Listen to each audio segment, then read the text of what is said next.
Hey guys, welcome back to another tech tip and guide video. In today's video, I'll show you how you can add or use Walmart gift card on the Walmart website or app. So first of all, to do that, go to the Walmart website and sign in to your Walmart account. After you have done that, tap on account, which is on the top right side of the screen. And again tap on account under the pop-up box. Now there are lots of options on the left side of the screen. So to add a gift card or to use a gift card, tap on gift card under the account section. And in this screen you can add the gift card that you got.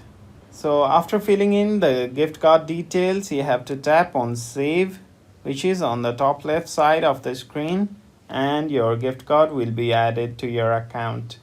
This is all for this video. If this video was helpful to you, please like this video and don't forget to subscribe to our channel for other helpful updates.